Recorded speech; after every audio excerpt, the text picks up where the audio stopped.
berikan izin dulu ya. Mengenai topik pelajaran hari ini, ya, ini tetap saya rekam ya sebagai ibaratnya bahwasanya kita telah melakukan Zoom tapi lewat Google Meet. Satu lagi kenapa kita lewat Google Meet ya? Satu lagi kenapa kita lewat Google Meet? Sebenarnya sih sama seperti kayak Zoom ya, sama seperti kayak Zoom. Saya balikkan lagi ke layar saya ya. Jadi sama seperti kayak Zoom, bedanya kalau Zoom itu punya waktu hanya sekitar 40 menit, mulai dari detik pertama diaktifkan. Ya. Sedangkan Google Meet kita punya waktu kurang lebih sekitar 60 menit. Jadi otomatis 1 jam. Ya. Jadi lebih lama Google Meet dibandingkan Zoom. Kedua, Google Meet itu sanggup menampung sampai sekitar 150 orang. Oke. Sedangkan kalau Zoom itu hanya mampu menampung 100 orang. Jadi kalau seperti saya yang mengajar di SMA, jumlah siswanya itu bahkan kalau 3 kelas digabungkan bisa sampai 100 lebih, jadi memakai Google Meet itu lebih bagus. Oke. Nah, kemudian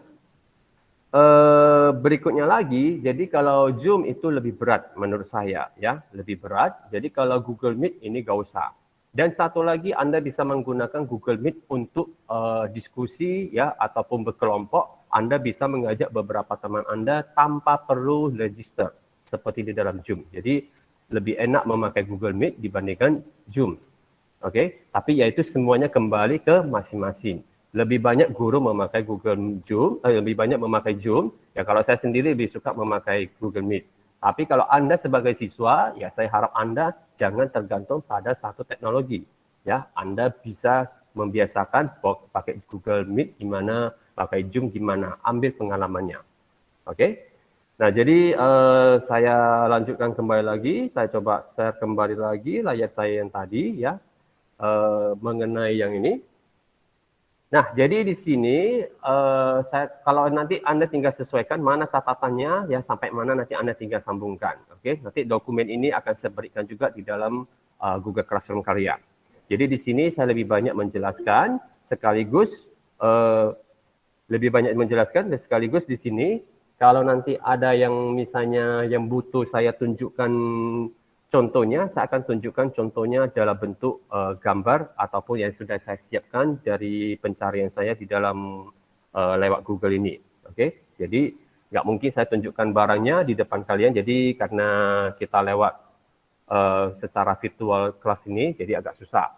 Nah, jadi di sini perangkat komputer itu sebenarnya dibagi dua berdasarkan fungsinya. Ya, pertama itu ada disebut perangkat keras atau kita sebut sebagai hardware. Oke, yang satu lagi perangkat lunak yaitu software. Perangkat hardware itu biasanya yang bisa kita lihat, yang bisa kita sentuh ya secara fisik. Oke, seperti mouse, keyboard, ya, monitor itu semuanya termasuk ke perangkat keras yang bisa kita sentuh.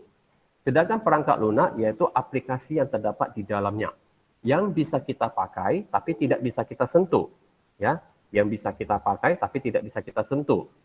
Nah, jadi di sini ada perbedaannya di sini, maka dengan seperti ini, dua ini saling berhubungan. Oke. Nah, jadi kita lebih di dalam kelas 7 ini ya pada bab pertama ini kita lebih banyak fokuskan ke perangkat keras dulu. Di dalam perangkat keras ini ya terbagi lagi menjadi beberapa bagian. Oke, menjadi beberapa bagian. Ada nanti yang disebut sebagai perangkat pemrosesan, yaitu dia bagian memproses ya. Seperti mungkin mengolah data, menyimpan data. Jadi dia fungsinya untuk menyimpan ataupun melakukan perhitungan ataupun mungkin melakukan yang lain. Oke. Nah, kemudian yang berikutnya lagi ada lagi nanti namanya perangkat penyimpanan. Jadi perangkat di sini fungsinya untuk menyimpan. Contoh kita sudah mengerti atau menginstal sebuah aplikasi, besoknya kita buka itu masih ada. Nah, itu disimpan. Berarti ada perangkatnya untuk menampung data. Lalu ada lagi namanya perangkat input dan output. Oke, perangkat input dan output ini sesuai dengan namanya, input berarti fungsi untuk memasukkan data. Ya, contohnya misalnya kita mungkin mengetik, kita menekan enter atau mungkin melalui layar sentuh, yaitu semuanya dari input. Oke, sedangkan output yaitu dikeluarin. Ya, misalnya setelah kita ketik dari mana kita tahu benar atau enggak, kita bisa lihat dari layar kita. Dan yang terakhir itu yaitu adalah perangkat jaringan dan internet. Ini lebih fokus ke dalam jaringan perangkatnya ya, seperti mungkin dalam perangkat WiFi itu perangkatnya apa aja ya, untuk jaringan WiFi apa perangkatnya, untuk undian internet apalagi ya. Nah, jadi di sini yang berikutnya adalah yang bagian perangkat pemrosesan dan penyimpanan data. Jadi ini sebagian mungkin sudah dipindah, sudah ada kita catat di dalam selama kelas berlangsung di tatap muka ya. Jadi di sini saya mengulangi lagi ya, saya mungkin ada yang belum ya, jadi ini saya ulangi sedikit ya. Yang pertama dari perangkat pemrosesan yaitu adalah CPU. Oke, bacaannya CPU bukan CPU ya. Bacaannya CPU. Kenapa kita baca CPU? Karena kepanjangannya dengan memakai bahasa Inggris. Central Processing Unit. Maka kita juga baca dalam bahasa Inggris. Oke. Central Processing Unit atau lebih dikenal dengan namanya mikroprosesor atau prosesor. Oke. Di sini dapat dikatakan sebagai bagian terpenting dari komputer karena merupakan otak dari komputer. Oke. Atau sering juga prosesor ini fungsinya untuk pengolahan data, pengontrolan kerja komputer. Jadi fungsinya di sini sangat besar ya. Karena dia merupakan otaknya, maka fungsinya itu paling banyak. Oke. Tanpa ada prosesor ini kita akan kewalahan ya. Tanpa ada prosesor ini kita akan kewalahan. Supaya mudah saya coba stop dulu, saya coba ambil gambarnya yang mana disebut sebagai prosesor ya. Oke. Biar gampang saya tampilkan aja, lebih gampang. Apakah kalian bisa melihat layar saya sekarang? Halo? Bisa, Pak. Bisa, ya? Pak. Oke, ya. Bisa, Pak. Oke, terima kasih. Saya lanjutkan lagi. Jadi di sini kadang-kadang nanti kalau ada siswa masuk, ya terpaksa saya harus pindah ke layar di sini ya. Jadi bolak-balik mungkin karena ada yang terlambat masuk. Nah, jadi yang kita dibilang prosesor, ini adalah prosesor. Oke, yang ternampak di layar Anda ini prosesor. Anda juga bisa mencari dari Google. Jadi zaman sekarang sudah zaman yang canggih, tidak ada lagi istilah gurunya bisa dapat gambarnya, siswanya enggak. Semuanya bisa kita dapat dari Google, tapi ingat jangan terlalu tergantung sama si Google. Sempat Anda tidak ada koneksi, maka Anda jadi bingung.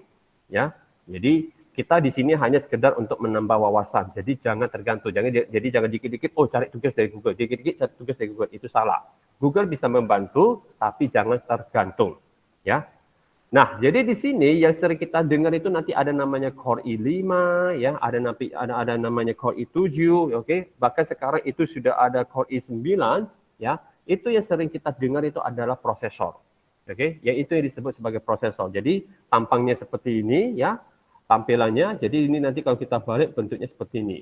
Jadi ini seperti yang sudah pernah saya umumkan di dalam kelas, ini adalah emas, ya, supaya tidak berkarat. Jadi dia dilapisin dengan emas, makanya harga satu prosesor itu hanya satu chip seperti ini aja, harganya ratusan dolar.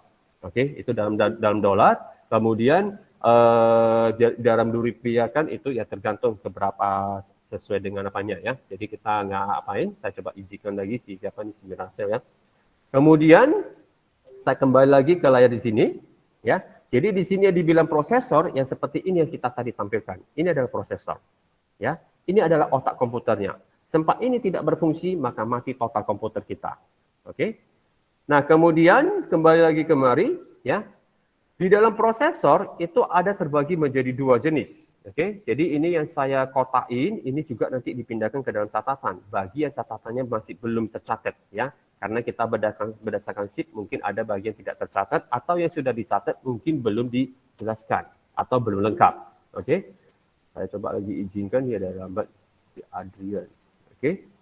Nah, kemudian di sini ya, kemudian di sini prosesor itu dibagi menjadi dua bagian ya, berdasarkan operasionalnya. Oke, berdasarkan fungsinya. Pertama ada namanya kita bilang ALU ya, LLU. Jadi di sini arithmetical logical unit. Namanya aja sudah namanya arithmetical, maka fungsinya di sini adalah fungsinya untuk yang namanya pengolahan data ya, bagian perhitungan. Oke, kita lihat setiap komputer itu selalu ada kalkulator. Ya, tujuan pertama kali komputer diciptakan pada zaman dahulu itu fungsinya hanya sebagai perhitungan, sebagai alat hitung. Jadi di dalam komputer, di dalam handphone, di dalam tablet, apapun itu yang namanya bagian dari perangkat komputer itu selalu bisa menghitung. Ada kalkulatornya. Oke, makanya di sini ada bagian pertama ini yang paling penting. Bagian kedua adalah control unit, yaitu bagian berfungsi untuk di sini pengontrolan, ya, kerja komputernya. Apa yang diaturnya? Ya bisa di sini dalam bentuk proses, oke, termasuk data, termasuk yang lain, ya. Jadi di sini saya baca sedikit. ALU atau mungkin kita lebih gampang ngomong ALU, ya, berfungsi sebagai pusat pengolahan data seperti perhitungan matematika. Ini yang tadi yang kita jelasin mengenai fungsi dari utamanya. Sedangkan CU berfungsi sebagai pengontrol kerja komputer, ya. Contohnya seperti apa? Yaitu mengatur urutan proses yang dilakukan komputer sehingga urutan proses berjalan sebagaimana mestinya. Jadi kita memasukkan tombol enter, lalu kita membuka sebuah program, lalu kita mungkin menyimpan, dia yang berfungsi. Ya, bagian CU ini, bagian control unit ini dia berfungsi mengaturnya. Siapa yang mau didahulukan, siapa yang agak terakhir, siapa yang agak lambat. Dia bagian fungsi. Oke, termasuk perhitungan. Nah, di dalam prosesor itu juga kita bisa mengukur kinerjanya, kecepatannya. Jadi kecepatannya itu kita ukur dalam satuan hertz, ya, atau yang sering disingkat menjadi Hz. Oke, sering disingkat menjadi Hz. Jadi di sini, tunggu saya coba izinkan lagi, ya. Nah, jadi di sini sering nanti kita bilang mendengar itu sudah satuannya dalam gigahertz. Oke, jadi ini ada sedikit di sini dibilang pada tahun 1993 sudah puluhan tahun dari zaman sekarang, dari tahun 2021 itu kecepatannya masih 133 MHz. Kalau kita cek sekarang sudah 4, sekian gigahertz. Bayangkan satuannya dari M sudah menjadi G. Oke, nanti kita juga akan lihat bagaimana itu urutannya, ya. Nah, di dalam prosesor itu yang beredar di dalam pasaran, ya, yang sering kita jumpai di toko komputer itu ada dua mereknya. Merek yang pertama itu sudah pasti Intel, oke, karena dia pertama kali yang duluan pertama kali yang didahulukan dirilis, oke. Kedua adalah saingan. Jadi biasa kalau di dalam dunia bisnis itu selalu ada saingan. Jadi yang kedua itu disebut sebagai AMD atau yang sering disingkat dari Advanced Micro Device, oke. Ini saingannya. Biasanya kalau kita bagian gaming, ya, jadi ini orang lebih banyak pakai AMD karena lebih cepat dia. Tapi salah satu efeknya dia paling panas. Jadi pada umumnya orang lebih suka memberi Intel, ya, karena dia lebih karena pertama kali dikeluarkan, ya, dari dua saingan ini dia duluan ada, lalu kedua dia lebih dikenal, oke. Tapi mana saja mau dipakai sama saja, ya. Terakhir pun juga kita akan menjalankan aktivitas kita di dalam komputer, sama aja. Oke, jadi ini tidak mesti harus kita beli Intel, harus beli AMD, enggak. Ini hanya sekedar mengenal bahwasanya merek yang ada di pasaran. Oke. Nah, berikutnya lagi, nah jadi kalau ini yang di sini ini merek dari prosesor AMD. Jadi kalau kita lihat dengan merek yang ada di Intel tidak beda jauh, ya. Jadi ini kalau kita baca nih ada Ryzen, ya, Ryzen di sini AMD punya. Tidak beda jauh. Oke, nanti Anda boleh search dari Google waktu Anda lagi santai, ya, atau mungkin sudah di luar dari aktivitas kita.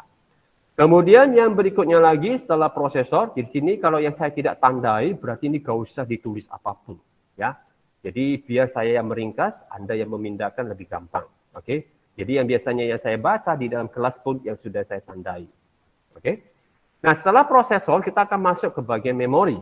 Oke, memori apa itu memori? Yaitu salah satu perangkat keras yang berfungsi untuk menyimpan informasi, baik itu sebelum atau sesudah diproses oleh prosesor. Oke, nah informasi itu bisa aja dalam bentuk data, bisa aja juga dalam bentuk perintah, ya. Jadi saya coba izinkan lagi, sudah jam 8.17 baru izin ya masuk. Oke, nah jadi memori itu seperti itu, ya. Jadi di sini dia fungsinya untuk menyimpan, ya, informasi apakah sebelum atau sesudah yang diproses oleh prosesor. Bisa dalam bentuk perintah maupun dalam bentuk data. Nah, lalu memori itu dibagi menjadi dua bagian. Ini agak miring karena saya motret langsung dari buku, ya. Saya jadikan PDF jadi biar gampang saya jelasin di sini. Oke. Nah, memori ada dua jenis, ya. Berdasarkan itu letaknya, ada yang disebut nanti memori eksternal, ya. Lalu ada nanti disebut memori internal. Oke. Apa itu memori eksternal? Memori eksternal itu yang sering kita dengar yaitu namanya RAM. Oke, atau sering disingkat dari singkatan dari random access memory. Oke. Sedangkan memori internal yaitu yang sering kita dengar ROM, yaitu read only memory. Oke. Nah, kemudian dari RAM ini apa-apa aja, ya? Apa fungsinya? RAM dalam sehari-hari itu lebih dikenal dengan istilah memori. Oke, digunakan untuk menyimpan program dan data secara sementara, ya, ketika program dijalankan dan data diproses. Oke, saya izinkan lagi. Nah, jadi di sini fungsinya itu adalah untuk menyimpan program, ya. Nah, mau tahu bagaimana bentuk memori sebenarnya, ya, bisa kita lihat. Saya tampilkan lagi yang tadi sudah prosesor, sekarang memori. Jadi yang dibilang RAM yaitu seperti ini, lempengan seperti ini, lempengan sebuah papan chip ini, ya, papan elektronik ini, papan PCB ini yang sudah diletakkan beberapa chip. Ini fungsinya, ini yang kita bilang sebagai memori. Yang kecil ini biasanya memorinya ada di laptop. Yang panjang-panjang ini biasanya memorinya itu ada di dalam komputer, ya. Tapi kalau di handphone itu beda lagi, ya. Nah, jadi ini semuanya dari memori. Inilah yang sering kita sebut sebagai RAM, oke, atau Random Access Memory. Jadi kalau Anda nanti cari di Google, ketik aja memori RAM atau RAM memory sama aja, ya. Nah, jadi nanti dari bentuk-bentuknya nanti ada istilah lagi. Apa istilahnya? Bisa kita lihat lagi, oke. Kita kembali lagi. Nah, sebagai perangkat penyimpanan sementara, program dan data akan ditempatkan di dalam RAM jika program tersebut dijalankan. Jadi saat kita sentuh seperti ini, saya lagi buka dokumen ini lagi dijalankan di dalam RAM. Ya, makanya RAM kita kalau semakin tinggi, apapun yang kita buka tidak terasa lambat. Tapi kalau RAM kita kecil, maka kita buka agak banyak aja aplikasinya, komputer kita akan terasa lambat. Ya, jadi apa yang membuat dia jadi lambat, apa yang membuat jadi cepat, yaitu tergantung dari ukuran memorinya, yaitu si RAM. Oke, saya coba izinkan lagi yang lain. Nah, kemudian di dalam sini, ya, jadi di sini saya ulangi bahasa sedikit. Sebagai perangkat penyimpanan sementara, program dan data akan ditempatkan di RAM jika program tersebut dijalankan dan data dibuka. Seperti ini saya buka dokumen, ya. Kemudian akan hilang jika program ditutup dan data sudah tidak diperlukan lagi.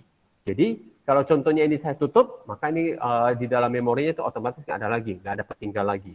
Oke, izinkan lagi, agak lambat ini masuknya.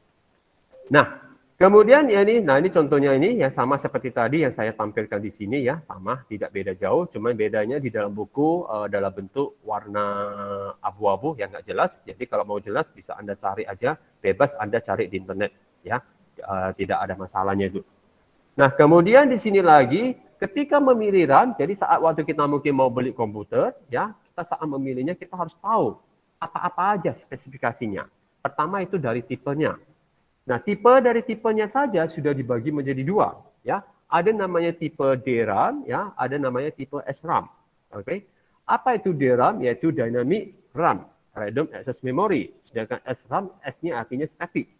Apa itu D, apa itu S? Oke. Jadi di sini kita bisa lanjutkan, teknologi DRAM lebih berkembang dan lebih banyak digunakan karena DRAM mempunyai kemampuan transfer data lebih cepat dibandingkan SRAM. Jadi saat kita mungkin mengcopy, saat kita menyimpan, juga di sini memori berfungsi sangat berfungsi sekali.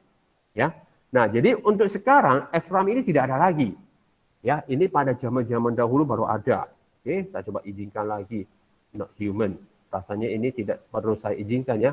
Karena nggak tahu ini siapa, saya coba Dina aja, nggak tahu saya itu siapa.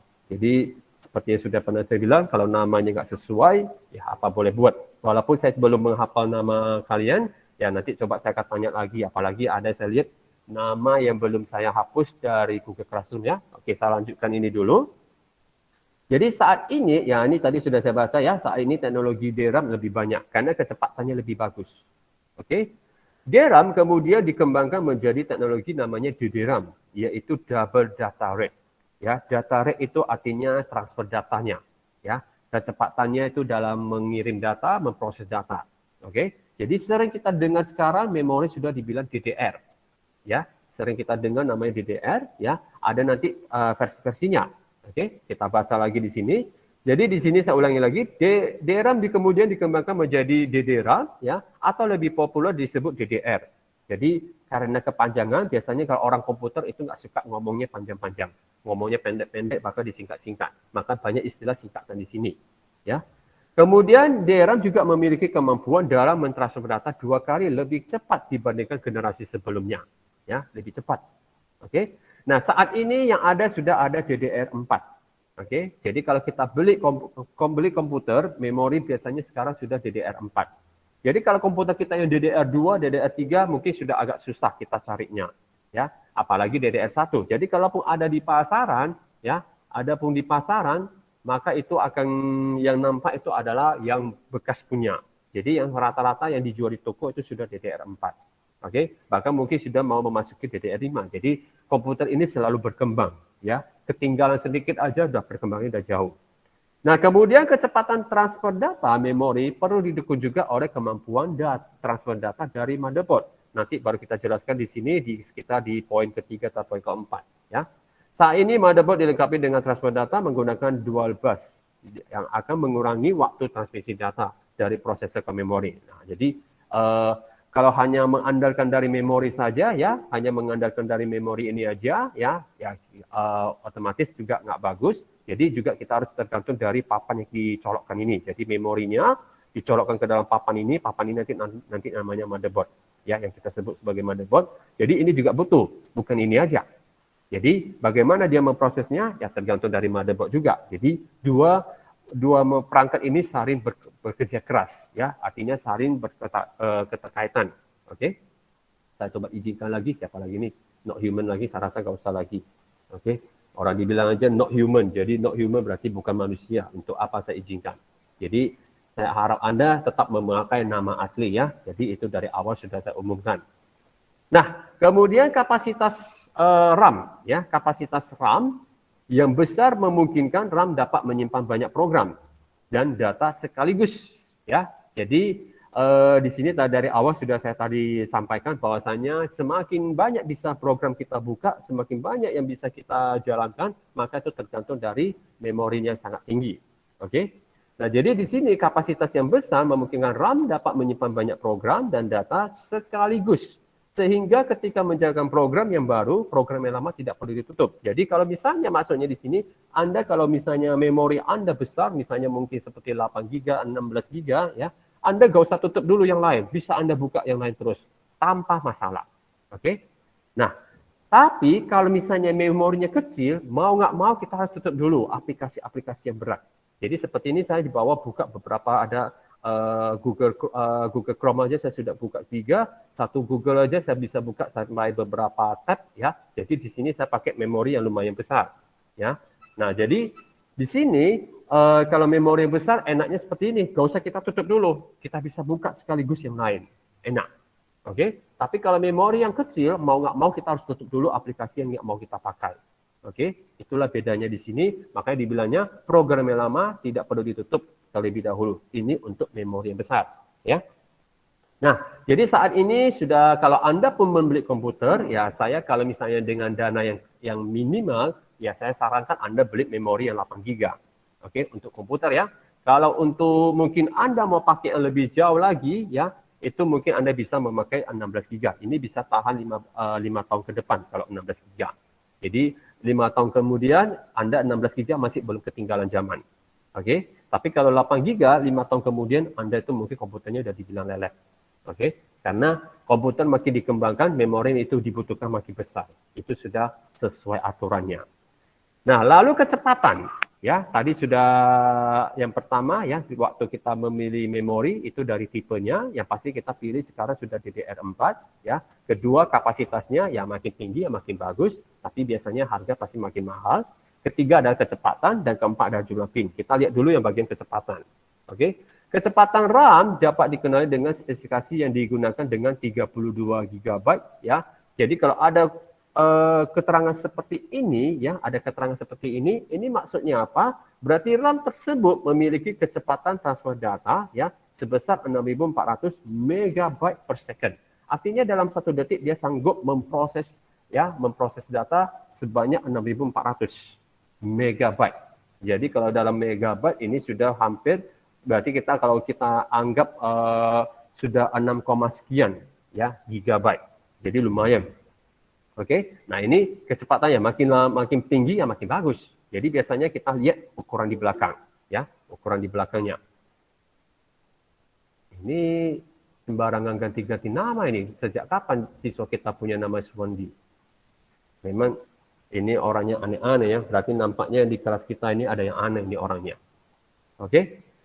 Nah, kemudian yang berikutnya lagi, ya, kemudian yang berikutnya lagi jumlah pin.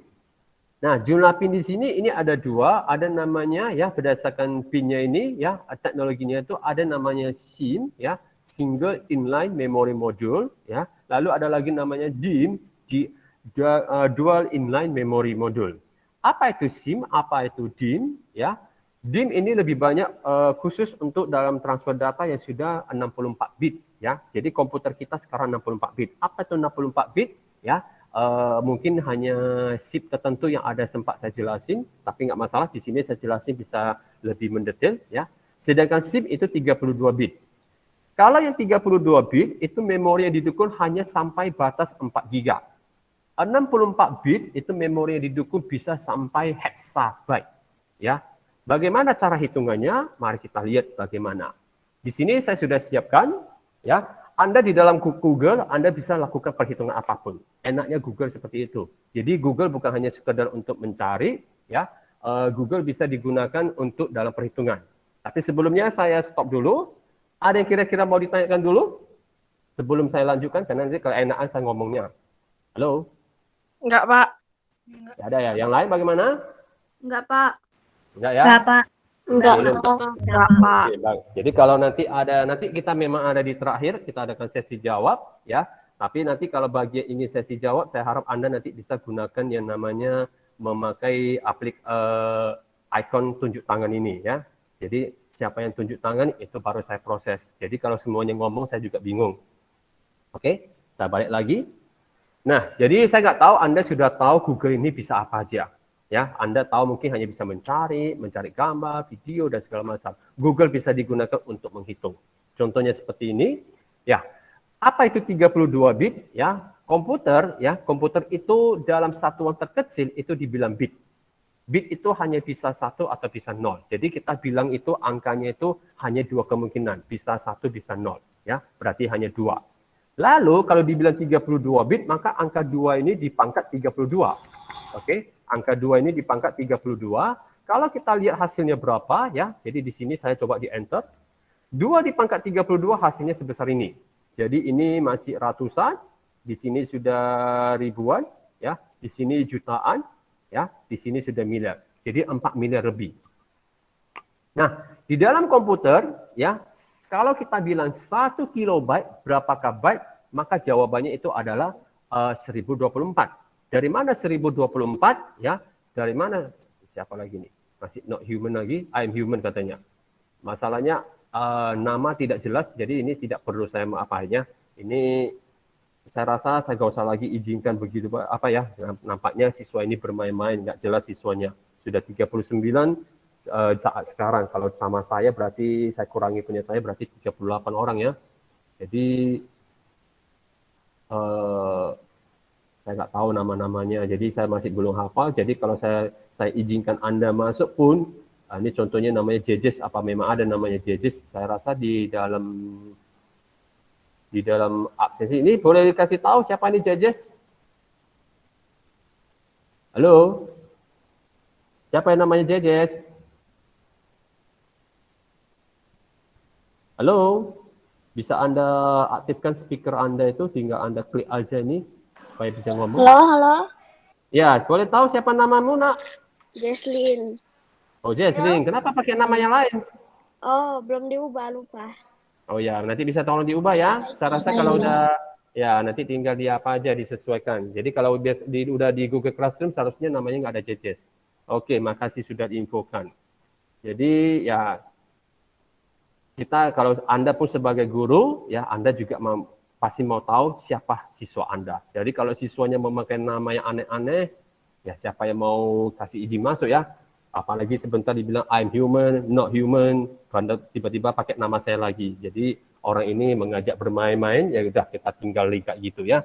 Nah jadi kembali lagi, jadi di dalam komputer ya, kalau dibilang 1 kilobyte itu bukan 1000 byte ya. 1 kilobyte bukan 1000 byte. Aisyah Rambe. Oke, saya izinkan dulu lah. Oke. Nah, jadi di sini Kalau di dalam 1 kilobyte itu kalau dibilang di dalam komputer, itu bukan 1000 tapi 1024.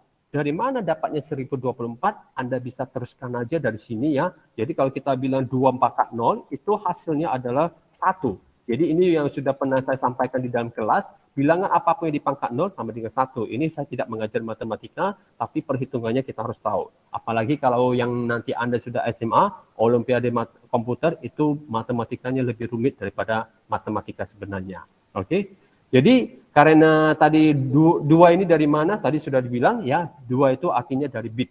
Oke? Berapa bit di sini? Jadi 1 bit itu bisa aja angka 1, bisa aja angka 0. Jadi ada 2 kemungkinan. Makanya kita pakai 2 pangkat n. Oke? Di mana n-nya bisa 0, bisa n-nya 1. Jadi kalau 2 pangkat 1 itu sama dengan 2. Oke? Begitu juga dengan 2 pangkat 2, yang Anda sudah belajar di matematika, maka hasilnya 4. Ya. Begitu juga kalau Anda pangkat 3, maka ini hasilnya 8. Jadi kita bisa hitung 2, 4, 8. Berarti habis 8, maka ini pasti 16. Habis 16 berarti 32.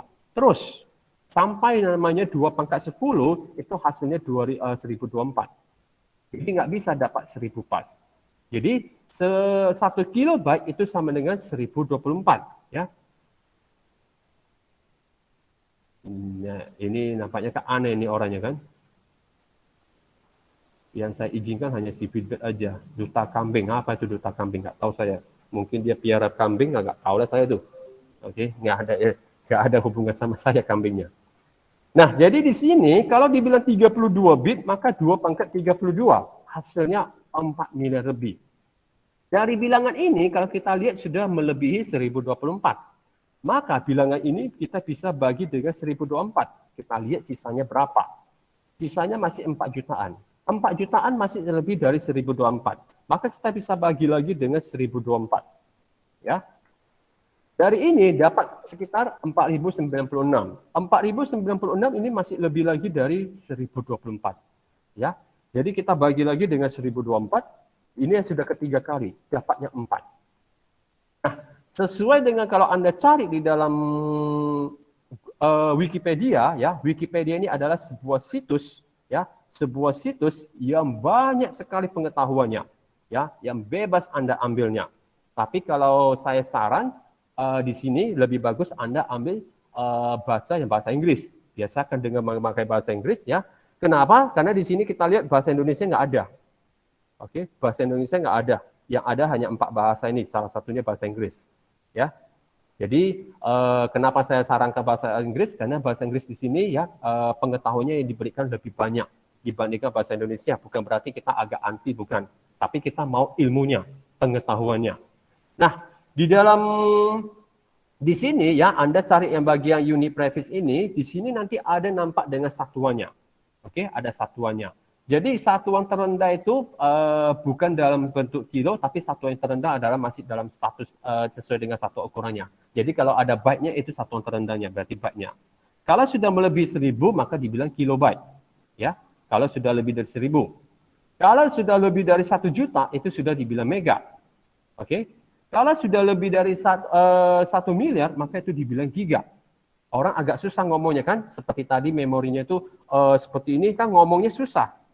Oke, bisa aja saya bacanya harus bingung lagi, saya harus hitung berapa angka ini. Oh, 1.073.741.824 kan susah ngomongnya. Lebih enak kan saya hanya ngomong aja, oh 1 gigabyte kan gitu aja lebih enak. Oke, nah untuk itulah ini ada istilahnya. Ini pun seharusnya di dalam pelajaran fisika sudah ada. Habis giga itulah tera yang sering kita kenal saat ini. Oke, nah tadi di sini kita lihat 1024-nya sudah 3 kali. Sekali, ya, 2 kali, 3 kali. Jadi kalau 3 kali kita lihat berarti di sini sudah sekali, ya, 2 kali, 3 kali. Maka ini satuannya sudah sama dengan 4 giga.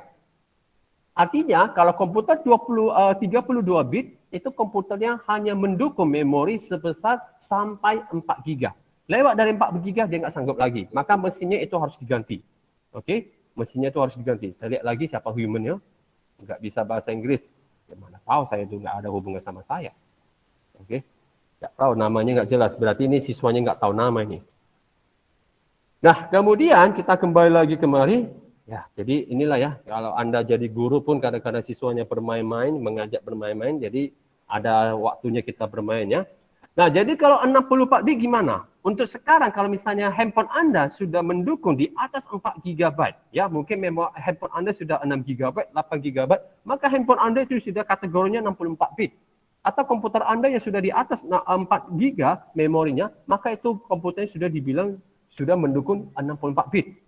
Oke? Nah, kalau 64 bit gimana? 64 bit kita hitung ya, 64 bit.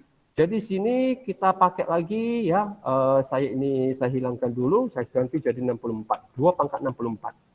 Oke. Ini sudah mengerikan. Komputernya aja ya, si Google aja sudah menyatakan bahwasanya di belakang masih ada dari koma ini ya, dari angka 8 ini sampai ke belakang ini masih ada sebanyak 19 karakter atau 19 digit. Oke, udah susah dihitung. Maka ini coba tadi saya bagikan aja ya, bagikan dulu 1024 sekali, 2 kali, ya 3 kali. Anggap kita dalam satuan giga dulu.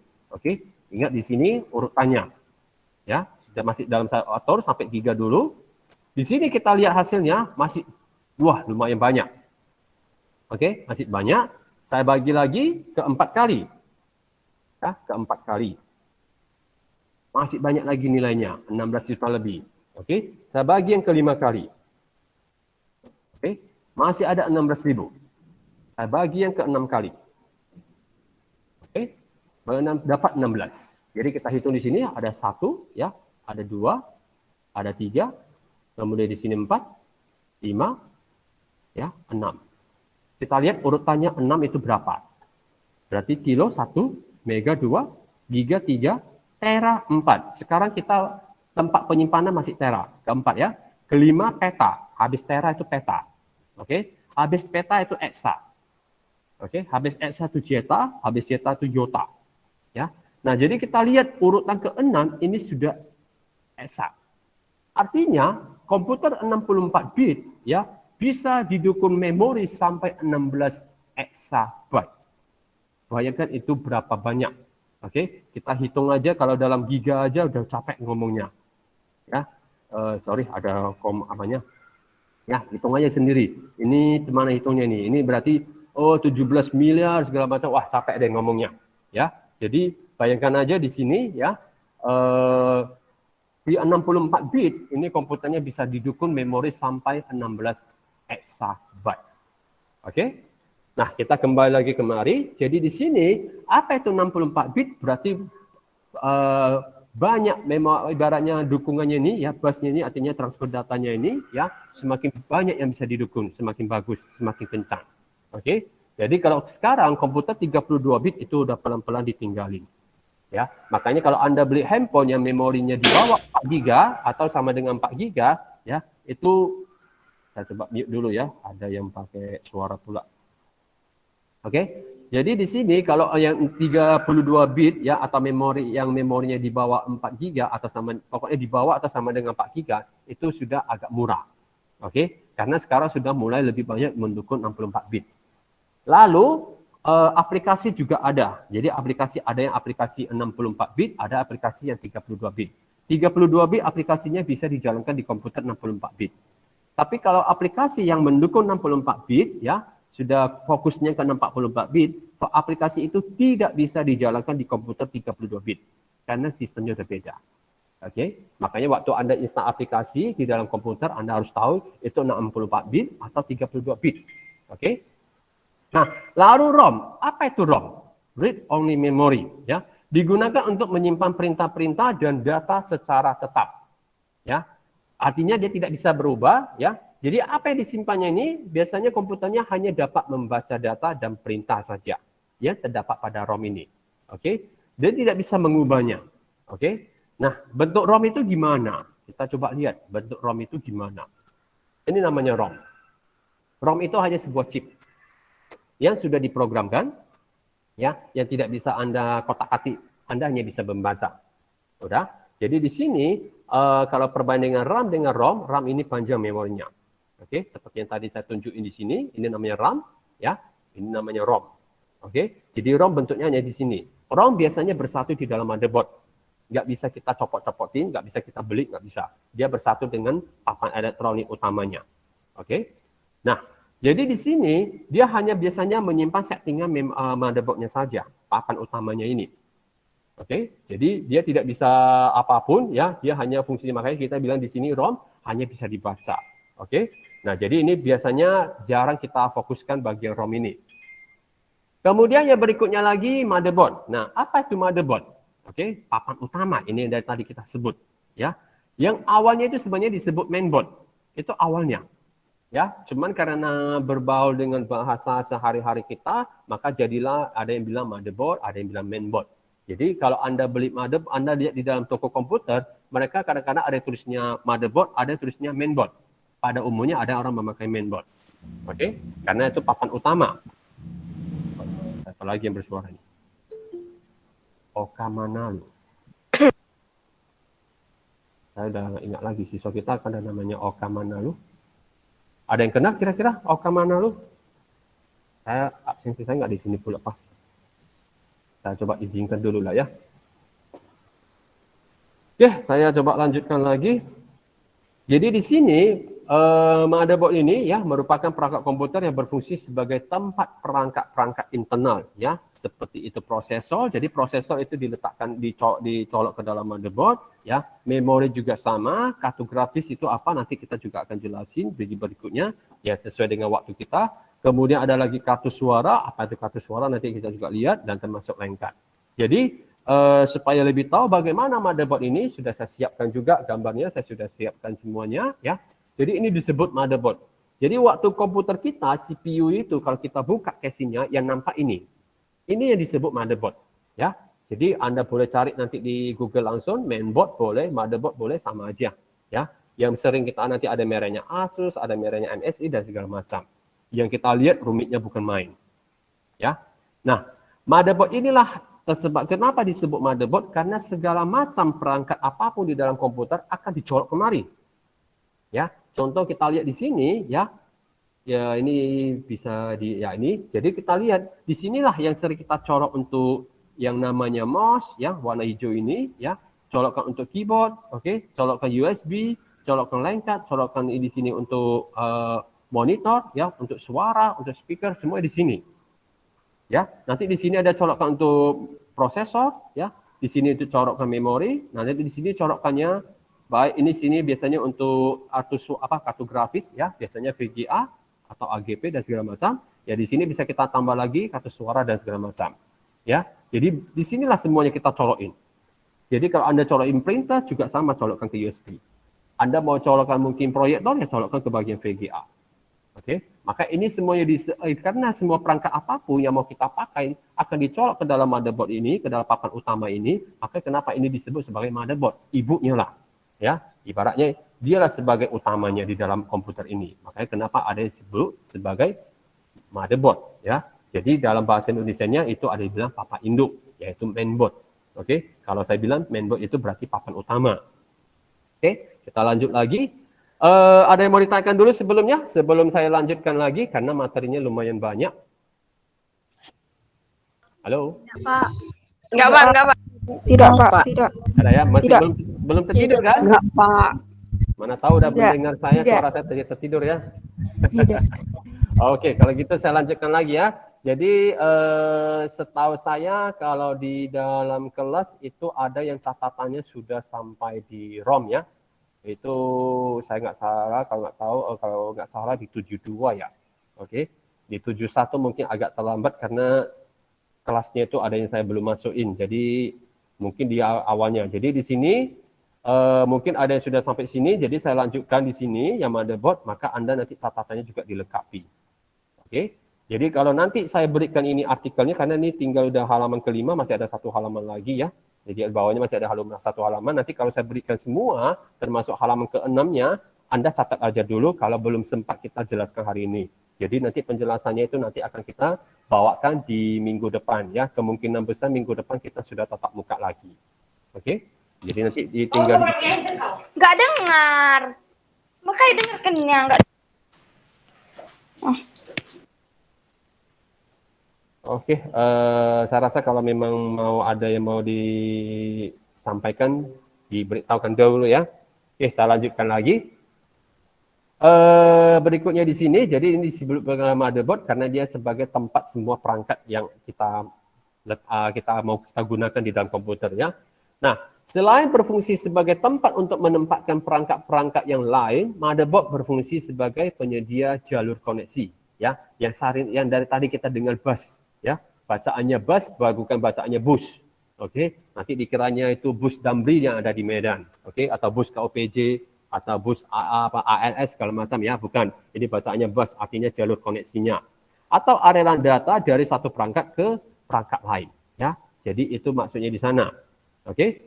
Nah, ini salah satu contohnya yang tadi kita lihat. Jadi setiap motherboard itu beda-beda ya. Jadi jangan dilihat, oh kok punya saya tadi nengoknya beda ya, kok di buku kok beda ya. Setiap motherboard itu beda-beda. Anda ambil 10 biji komputer pun ya, dari orang-orang yang berbeda, kita buka pun beda-beda. Kecuali kita beli segalanya, semuanya itu sama, satu merek, satu jenis, satu tipe, itu bisa dapat sama semua. Tapi kalau nggak sama, maka beda-beda. Jadi motherboard ini biasanya disesuaikan dengan prosesornya, disesuaikan dengan memorinya. Oke, disesuaikan dengan juga nanti kartu grafisnya atau mainboardnya. Jadi nggak semua motherboard itu bisa dipakai. Artinya kalau motherboard ini dia khusus untuk prosesor Intel, kita pakai prosesor AMD itu nggak bisa, ya. Jadi itu ada batasan-batasannya. Saya coba mute lagi, ada suaranya. Oke. Nah, kemudian yang berikutnya lagi, biasanya motherboard, ini tadi sudah saya jelasin ya, biasanya motherboard itu digunakan untuk pada merek tertentu, seri tertentu ya. Jadi ini seperti tadi udah bilang, jadi kalau untuk prosesor i9 kita nggak bisa pakai prosesor i5, itu nggak bisa. Jadi ini penjelasannya ya. Mana yang saya garis bawahi itu yang nanti dipindahkan ke dalam catatannya. Kemudian motherboard juga harus memiliki kesesuaian dengan perangkat-perangkat lain. Nah, ini juga sudah saya jelasin ya, seperti memori, kartu grafis, kartu suara dan hard disk. Oke. Untuk sekarang sih hard disk udah nggak ada masalah lagi. Tapi kalau misalnya hard disknya merek jenisnya SSD ya, nanti kita baru jelasin apa itu ya. Jadi untuk sekarang sih saya rasa ini nggak terlalu peranan kali. Tapi kalau untuk memori, untuk prosesor ya itu mungkin. Oke. Nah, berikutnya kartu grafis. Apa itu kartu grafis? Kartu grafis inilah yang sering kita pakai, yang di mana monitor kita bisa nyala, proyektor kita bisa hidup, ya. LCD kita bisa kita lihat apa yang terjadi pada komputer kita. Oke. Nah, kartu grafis yang lebih kenal disebut dengan VGA, Video Graphic Array. Oke. Atau sering disebut dengan VGA card. Kenapa disebut VGA card? Mari kita lihat. Karena bentuknya seperti kartu. Ya, ini bentuknya seperti kartu, sebuah kartu. Ya, bentuknya seperti sebuah kartu. Oke, ini semuanya VGA. Jadi bentuknya seperti sebuah kartu, maka itu dibilang card. Oke. Karena dia sebagai VGA, maka dibilang VGA card. Jadi nanti kalau fungsinya untuk suara, maka dibilangnya sound card. Oke. Untuk jaringan nanti ada namanya LAN card. Jadi belakangnya selalu ada kata-katanya. Jadi ini dia tidak bersatu dengan motherboardnya. Oke, ini biasanya kalau kita untuk gaming, ya, untuk misalnya lagi untuk apa namanya, untuk para yang suka desain, ya, itu memang perlu. Wah, ini kok baru bisa masuk si Jason ya? Oke, nah jadi di sini bentuk VGA-nya seperti ini. Jadi ini dipasang kalau memang kita sudah butuh. Loh Pak, jadi kalau kita nggak pasang, gimana VGA-nya bisa hidup? Monitor kita bagaimana bisa hidup? Pada umumnya, motherboard itu sudah bersatu dengan VGA. Jadi contoh seperti ini, ya, contoh seperti ini, yang tadi kita buka ini sudah ada colokan untuk VGA biasanya. Oke, saya ambil colokan yang lengkap di sini ya. Nah, ini sudah ada colokan untuk VGA-nya. Ya, ini sudah ada. Jadi kalau sudah ada, berarti di dalam motherboard ini sudah mendukung VGA. Tapi inbuilt, artinya sudah bersatu dengan papan motherboard. Oke. Kecuali kalau kita mau untuk gaming, untuk mungkin desain video, desain punya, ya, mungkin di graphic design, ya, untuk seperti kayak pakai Photoshop yang mungkin yang banyak harus kita desain, ataupun kita sebagai video editor, maka kita harus memasang VGA card tersendiri. Biasanya pasangnya di sini. Oke. Nah, jadi inilah yang kita pakai. Jadi ini dipakai memang saat dibutuhkan saja, ya. Memang kalau keperluannya ke sana. Tapi kalau nggak perlu nggak usah, oke. Nah, karena di dalam motherboard sudah ada, kecuali motherboardnya nggak mendukung. Nah, jadi kembali lagi, jadi di sini apa itu VGA card? Yaitu perangkat komputer yang berfungsi untuk mengubah sinyal digital menjadi sinyal gambar dalam bentuk pixel. Oke, jadi sering kita beli handphone pun sering nanti dibilang ada berapa pixel kameranya, ya, berapa megapiksel, layarnya berapa pixel. Itu semuanya juga dari sini VGA, ya. Jadi pixel itu artinya titik, ya, semakin tinggi semakin bagus. Oke. Nah, kartografis memungkinkan data dalam bentuk digital ditampilkan dalam bentuk gambar di layar monitor. Inilah yang seperti yang Anda lihat di handphone Anda, atau kalau Anda memakai komputer, Anda bisa nampak layar saya, itu juga dari tampilan VGA Anda masing-masing. Oke. Nah, kemudian di sini kartografis dilengkapi dengan port untuk memasang kabel yang dihubungkan dengan monitor, ya. Yang dengan monitor yang biasanya sering kita sebut sebagai VGA port. Jadi kalau VGA port, maka bentuknya seperti ini, warna biru ini. Ya, yang warna biru ini. Oke. Kemudian ada lagi nanti namanya DVI, ya, Digital Video Interface. Tampilannya bentuk gimana? Saya coba ambil satu VGA yang ini punya. Ya, saya ambil yang kira-kira yang bisa nampak. Ya, ini salah satunya. Nah, jadi colokannya ini warna putih. Oke, colokannya warna putih, agak panjang, ini biasanya disebut sebagai DVI port. Kita mungkin sangat jarang memakainya, ya, karena ini monitor belum mendukung semua. Itu pun sudah lama itu DVI port. Oke, lebih banyak orang kalau pakai VGA itu lebih banyak pakai VGA port, jadi bisa colokkan seperti kayak monitor, ya. Jadi colokannya seperti ini, ya, kecil-kecil aja, warna biru biasanya atau warna hitam. Kecil aja. Jadi kalau dihitung titik-titiknya itu kurang lebih ada 15 titik. Oke. Nah, kemudian yang berikutnya lagi, jadi dari DVI ini kemudian dikembangkan lagi menjadi High Definition Multimedia Interface, atau yang sering kita sebut sebagai HDMI, HDMI. Ini yang ada di TV sekarang, ya. Ini yang ada di TV sekarang. Jadi komputer sekarang kita bisa colokkan hidupnya di dalam TV bisa. Oke, bahkan kita mau nonton video, kita mungkin pakai internet, ya, kita colokkan ke TV, pakai port HDMI juga sudah bisa. Ya, apa keunggulan HDMI? HDMI itu sudah bisa koneksi, ibaratnya kecepatan transfernya udah bagus, ditambah di sini ada kata multimedia, ya, multimedia. Artinya kita hanya colok dengan satu kabel ini, udah videonya ikut, suaranya juga sudah ikut. Jadi satu kabel dia bisa membawa sinyal untuk suara A, satu lagi untuk sinyal digital, semuanya sudah ada. Nah, inilah yang banyak sekarang ada di TV. Oke, termasuk di komputer-komputer sekarang semuanya ini sudah didukung. Ya, jadi port VGA pelan-pelan ke depan ini pasti akan ditinggali. Dan kemungkinan besar yang diambil, yang mengambil peranannya atau mengganti VGA yaitu HDMI. Kalau DVI sangat jarang. Ya, nah jadi seperti ini. Nah, ini ada contohnya. Jadi ini namanya VGA yang kayak gini colokannya. Oke. Sedangkan ini DVI. Ya, colokannya warna putih, colokan titik-titiknya lebih banyak. Nah, ini HDMI lebih kecil. Oke. Nah, colokan ini semuanya nggak bisa dicolok terbalik-balik, nggak bisa ya. Jadi ini ada fungsinya masing-masing. Oke, jadi nggak bisa dibalik-balik, nggak bisa. Jadi ini satu ini dibilang sebagai kartografis. Ya. Nah, tinggal terakhir lagi untuk menjalankan fungsinya sebagai pengubah data digital menjadi gambar, ya, kartografis biasanya dilengkapi dengan prosesor dan memori. Oke, jadi ibaratnya seperti kayak sebuah motherboard yang ada prosesor dan ada memorinya. Itulah alasannya kenapa disebut sebagai GPU, atau mungkin kita ngomongnya Graphics Processing Unit. Ya, ada processing unitnya juga, ada PU-nya. Biasanya CPU ini GPU. Oke. Apa fungsinya? Yaitu mengubah data digital yang datang dari CPU menjadi gambar, ya, yang dapat ditampilkan di layar monitor. Oke. Untuk menjalankan proses ini, kartografis membutuhkan memori.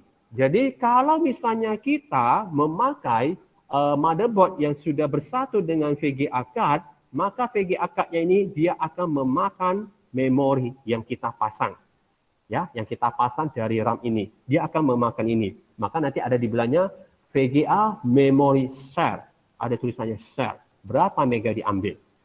Ya, berapa giga yang diambil tergantung ke VGA-nya masing-masing, ya, ke motherboard-nya masing-masing. Oke, maka memorinya kalau kita pasang 8 giga, anggap VGA-nya ambil 2 giga, maka memori kita ini jadi bukan 8 giga lagi, tapi jadi 6 giga karena 2 giga dipakai sama VGA. Oke, tapi kalau kita pasang seperti ini, maka dia memakai memorinya sendiri, tidak memakai memori yang dari RAM. Oke, jadi itu alasannya kenapa ada yang memasang secara tersendiri. Dia nggak mau RAM-nya dibagi-bagi. Udah? Jadi makanya tadi saya bilang, kalau kita pasang memang saat kita benar-benar membutuhkan. Kalau tidak terlalu butuh ya nggak masalah. Oke.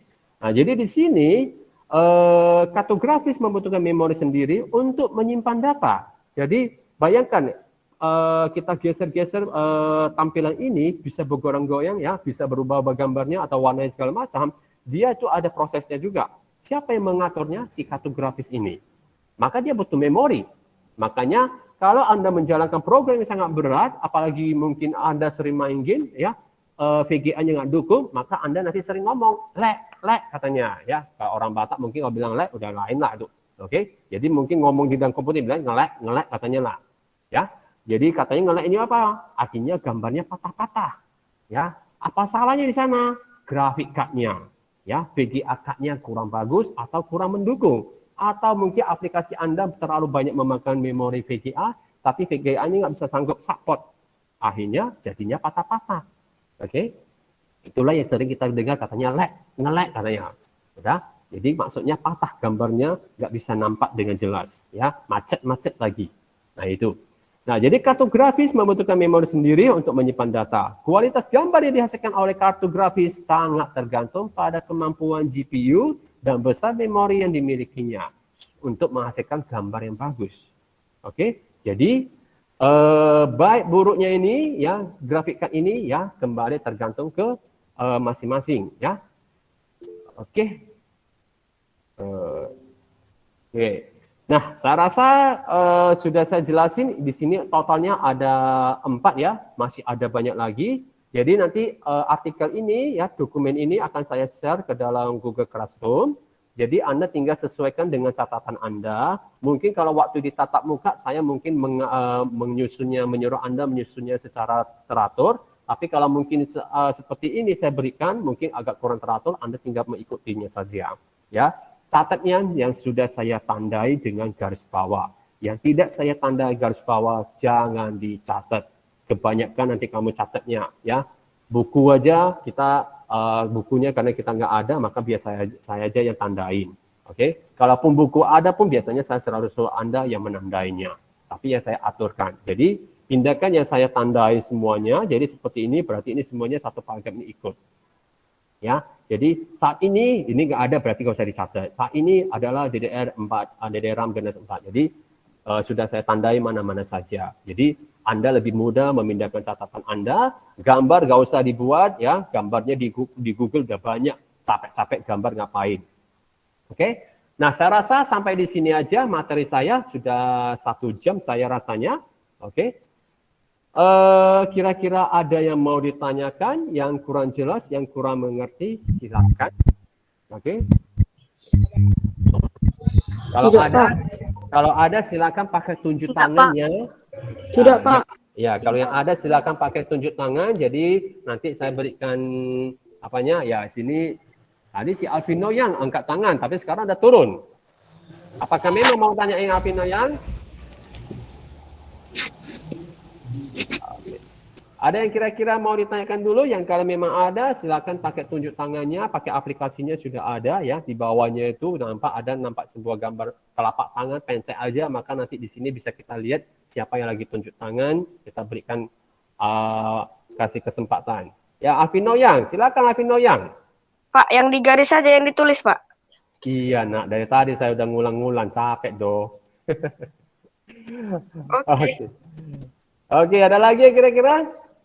Dari penjelasan saya semua ataupun yang lain? Nggak ada ya?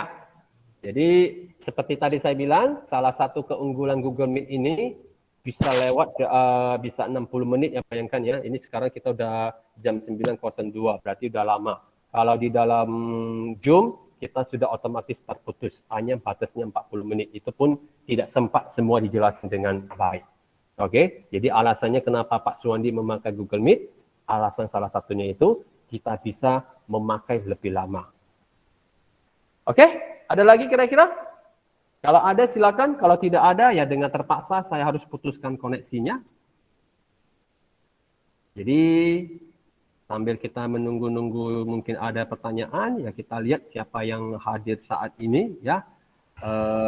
Anda bisa lihat layar saya ya, kalau ada nanti silakan ya. Jadi kalau nanti ya agak lambat ya. Okey. Jadi saya harapkan Anda itu kalau misalnya kita ke depan lagi kalau misalnya ada paket daring, ya tolonglah gunakan nama yang sebenarnya. Jadi tadi Anda pun sudah nampak kenapa saya tolak siswa teman kita yang memakai nama asal-asalan. Kenapa Anda join ke dalam Google Classroom, Pak Suwandi sudah tuliskan aturannya semuanya, biar saya kenal. Ya, jadi kalau Anda pun sebagai teman, tapi di dalam satu grup itu misalnya ada yang teman yang nggak tahu namanya, pakai nama-nama lain, ya kita nggak tahu siapa. Susah kita mengingat-ingatnya. Jadi itulah alasannya saya minta Anda memakai nama yang sebenarnya sesuai nama yang Anda daftarkan di sekolah. Oke, capek-capek orang tua kasih nama yang bagus, Anda ganti-ganti nama, jadi kan bingung. Ada? Jadi itu aja ya. Jadi alasannya itu, jadi kalau kenapa saya pun juga pakai batasi, Anda waktu mau gabung ke dalam Google Meet ini, saya juga harus mengecek dulu. Bayangkan aja katanya ada not human. Nggak mungkin kan kita di sini belajar dengan ada namanya not human. Not human itu berarti bukan manusia. Nggak mungkin kita bersama seperti itu. Oke, bisa-bisa nanti buat kekacauan. Jadi itulah alasannya saya suruh Anda tetap memakai nama yang sebenarnya. Nah, lalu satu lagi di sini saya ingin mau nanya, ada di sini namanya Budi Alat? Halo, ya siapa namanya kalau kira-kira ada yang di sini? Atau mungkin ada yang kenal? Kalau nggak ada yang kenal, terpaksa saya keluarin. Ini dari 71. Ada kira-kira? Tidak, Pak. Tidak, Pak. Nggak ada ya? Dari anak kelas 71 nggak ada yang kenal namanya Budi Alat ya? Nggak ada ya? Tidak, Pak. Oke, jadi ini saya mau tahu nih ada Sumardi. Karena saya cek di absensi nggak ada namanya kata Ahui. Nggak mungkin, saya nggak tahu apakah pakai nama orang tuanya atau gimana. Ada Mungkin kira-kira? pakai nama orang tuanya, Pak. Oh ya, jadi bagaimana dengan si Budi ini? Ada lagi namanya Alex Oppo. Ada di sini namanya Alex dari 71. Halo, 71 yang kira-kira tahu siapa namanya, mungkin di SIP-nya sendiri masing-masing. Ada yang kenal kira-kira namanya Alex?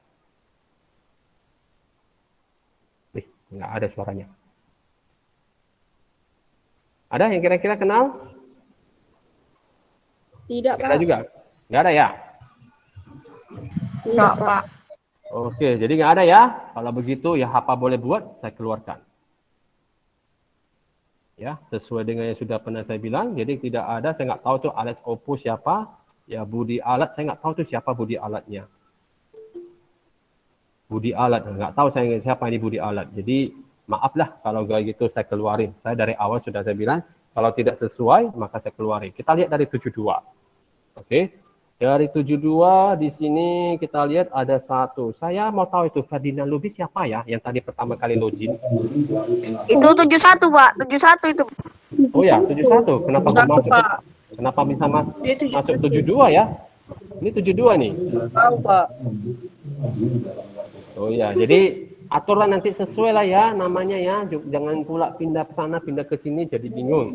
Oke, satu lagi. Oke. Saya mute dulu.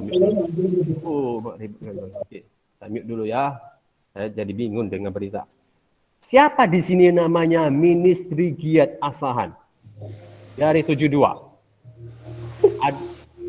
Ada kira-kira nama siswa kita kayak gini namanya?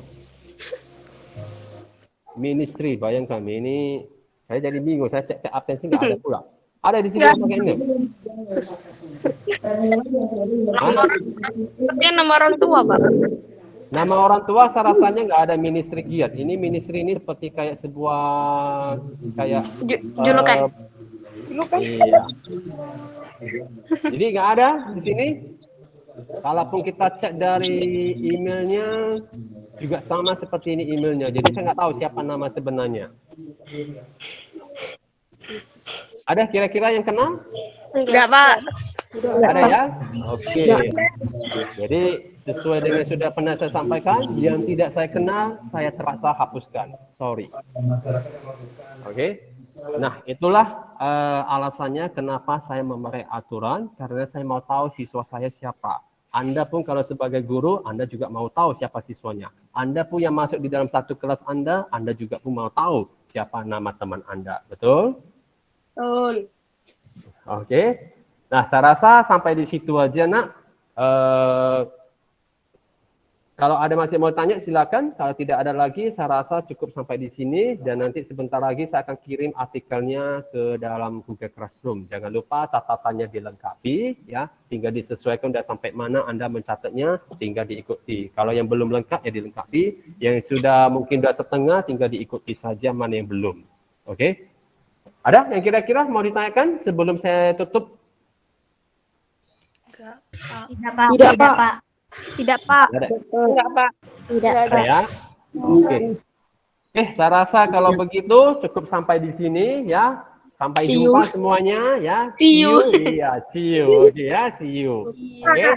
Yang pasti kemungkinan besar kita sudah jumpa kembali minggu depan dimulai dari hari Kamis ya. Ya, kita sesuaikan nanti waktu kita kapan. Oke.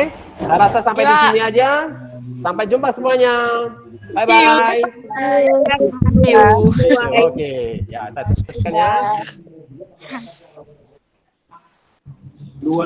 Luas total negara Indonesia kan 7,81 juta kilometer.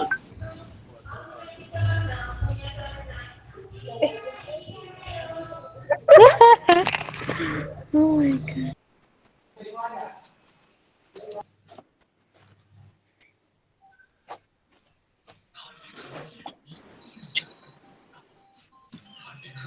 Udah selesai nih. Anjir. Nggak keluar. Gimana we keluar?